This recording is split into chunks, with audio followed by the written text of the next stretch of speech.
Tonight's game is also available in high definition on ESPN HD, presented by Olivia.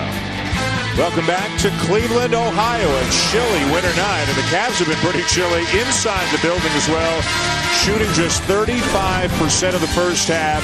Denver has had no such issues as we show you tonight's first half stats, presented by the Ladders. Denver 51% to just 35% for the Cavs, and Denver really sharing the ball. Well, here's the remarkable thing, and I'm not sure I've ever seen this happen. When your opponent, Denver, has 17 assists and you only have 16 turnovers, that's an issue. Is this just a case of too many injuries for the Cavaliers? I think you saw some body language in that first half would say it's wearing on them. You have so many guys out.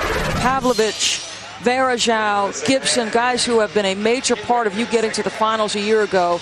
And it can take its toll, I think, mentally and physically. And you've seen the result of that in the first half. At times, Mike Brown it was LeBron James and who knows who else on the floor, using guys who hardly play for long stretches. Meanwhile, Carmelo Anthony was great. Allen Iverson might have been even a little bit better. He was very efficient. Only took 8 shots, had 8 assists in the first half, and many of them were to Carmelo. Well, Carmelo has mixed his offense so well tonight. He starts out on the box because they were guarding him with Eric Snow. So he went to the box early, but he can make threes. This was against the zone. He just slides into the free throw area. Again, the defense not terrific. Out in transition, he is terrific. Just leaks out. They like to push the pace, but I think you're right. I mean, Allen Iverson gets 13 points and 8 assists in that first half. That is no joke. We underestimate. You talked about how people don't realize how many assists LeBron has. Sometimes people think of Iverson exclusively as a scorer. He's in the top 10 in the NBA in assists as well. May have watched last night as his Georgetown Hoyas let one get away against Louisville. They'll take on Villanova tomorrow night, part of the Big Monday package on ESPN. They pay attention because I walked in at shoot around this morning and I said to Carmelo, I said, I had your guys the other night. I had the Cuse against Connecticut. He goes, I watched it. Remember that game? Who was it? It was Washington, Utah. Jameson and Boozer meeting at half court right before the game and talking about the upcoming Duke Carolina game last week. Carter with a miss. Camby with an alert tap back out to Martin. Wide open for 3. Allen Iverson. Boy, second chance opportunities. Just another one there. 8 rebounds for Marcus Camby. 16 on the night for Iverson. He's 7 for 9 from the floor. And it's now the largest lead of the night for the Nuggets, who were never really threatened after the first few minutes in the first half. As Doris mentioned, no Varejao, no Pavlovich, no Gibson, no Gooden. All out with injuries. 4 of arguably the top 7 players for the Cavaliers are in street clothes tonight. And Iverson with a beautiful feed. Ilgauskas never saw it coming as Martin lays it in.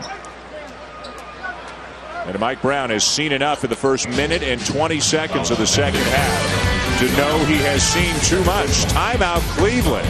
All Denver. But no Cavaliers. Denver with a very comfortable lead here early in the third. George Karl, the head coach of the Nuggets. This was his message to his team at the beginning of the second half. 24 minutes. Finish it off with defense. Play some defense from the beginning. Defense on 3. 1, 2, 3. Well, they held them to 45 points in the first half. They've got a 23-point lead right now. Things not quite as jovial or rosy on the other side of the court. Here's Rick Bucher. Whatever venom Mike Brown had, he gave to them in the locker room. He said, look, we simply haven't played with any passion. We haven't played any urgency. They are a very good team, and we're missing a lot of our guys, but we can certainly play better than this. And basically in that last timeout, while he called it quick, he just said, hey, look, guys, we got to go out there and show them that we want to play. It's not X's and O's. We got to show that we feel like playing tonight. That's it. Well, Mike Brown's not a guy who's really made a ton of excuses about the injuries. All he's asking for is a little effort, a little desire out of his team. And quite frankly, at times tonight, you talked about the body language back in the second quarter, Doris. They have not shown a whole lot of that tonight. You got a couple of things going on. You also have the All-Star break, which begins on Friday. And you know, as Cleveland team hopes everybody gets healthy during that break. But it's about effort. I think, you know, Mike Brown is a disciple of San Antonio. He's had a lot of positive influences during his coaching career. You can accept a lot of things, which you can't accept as being out-efforted. Well, good help there by Larry Hughes as Denver came down to the set play and was looking to lob it in for a dunk again. It'll stay with the Nuggets at the other end of the floor. Allen Iverson and Carmelo Anthony both having very big nights. LeBron has been about the only consistent offensive performer for the Cavaliers with 19. Now this game could call into focus the difference between the conferences to me. In the Eastern Conference, a team could have a game like this and live with it. Here's the reality for Denver. You're sitting there knowing that there's probably 10 teams maybe in the West who can get into the playoffs, and every single game has value to those teams. This is number 7 in the West against number 4 in the East. And granted, an injury-depleted number 4 in the East, but it's been a mismatch here tonight.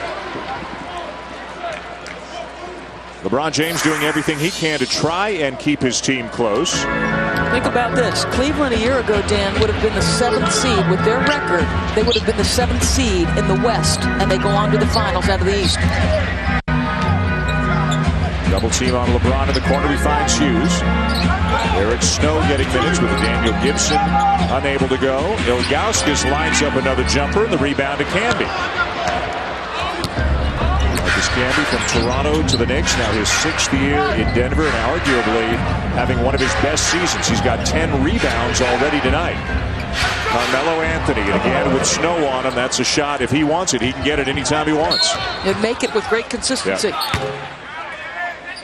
Well, he wants it, and he said to Rick Bucher at the half, when Eric Snow's on me, this is the spot I'm looking to get to. I'm trying to get the post up. Snow is actually a very good defender. He's just outside, so the turnaround jump shot, there's no contesting that. Too much space on the pin. And again, Mike Brown has elected not to put LeBron on Carmelo, at least to this point of the game, feeling that's too much to ask of LeBron if they want to get what they need out of him at the other end. Good ball movement by the Cavaliers, but way short on the shot is Snow. Cavs just 1 for 6 from the floor this quarter. They're down 23. Camby passes up the shot, finds Carter. Nobody's anywhere near Camby. He'll drive it all the way in and miss the layup. Oh, they were sloughing off Camby something fierce on that possession. Another wide open look and another miss, this time by Larry Hughes. Well, the Cavs, Mike Brown's team has been sensational in fourth quarter comebacks, mostly on the shoulders of LeBron James, but you've got 8 minutes and 12 seconds to put yourself back in a position to be close. I mean, at this point, that's unrealistic if the margin stays where it is. LeBron tried to throw the home run ball, but it's off Anthony Carter. Back to the Cavs. Yo. Fucking hustle, man. In the first half, we showed you the stitches that Ira Newell's got under his right eye. That kind of banana-shaped scar that he's got. And look at Carmelo making fun of Newell while somebody's shooting free throws. That's nice. The guy got the business end of an Ilgauskas elbow, and then he's got to take some abuse on top of it. LeBron knocks down the long deuce.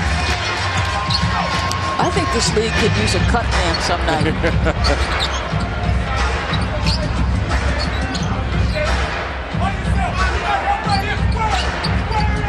Trying to find what to do, feeds Carter, a little strong, and Martin's going to get called for the loose ball foul. Still, even the cut, Dan, was too easy. I mean, how easily, and Allen Iverson had that ball, he was standing there holding it, looking into the middle of that defense, and Carter makes a simple move to the heart of it, and there's no reaction. Now, they don't come away with a bucket, but that's too easy. So Mike Brown looking for a new combination now. He brings Damon Jones in for a little energy, maybe some shooting. Dwayne Jones out of St. Joe's comes in as well. 6'11", rebounder and shot blocker. Kenny DeMartin's foul was his 4th, but he is still on the floor. Hughes open behind the screen. Into double figures goes Larry Hughes, as now he tries to defend Iverson at the other end. And Iverson is pushed as he drives the baseline. This is why the hand-checking rules that the league went to are so tough. Yeah. Now, you're going to give a good defender like Larry Hughes the task of trying to keep Allen Iverson in front and not be able to use that arm bar to just give a little bit of space. It must be nice knowing that 99.9% of the time you're quicker than the guy who's guarding. Look at him go again. Ilgauskas brings down the rebound. Has there ever been a guy that small who can get to the rim as often as Allen Iverson? Shoots a ton of free throws. Dwayne Jones with the offensive rebound feeds LeBron. A 6-0 run here for the Cavs. LeBron has matched his uniform number with 23. Yeah, I think if you could get this thing to 12, 13 points, and that's a manageable deficit. Cleveland ball again. LeBron pushing it. And he will go to the line.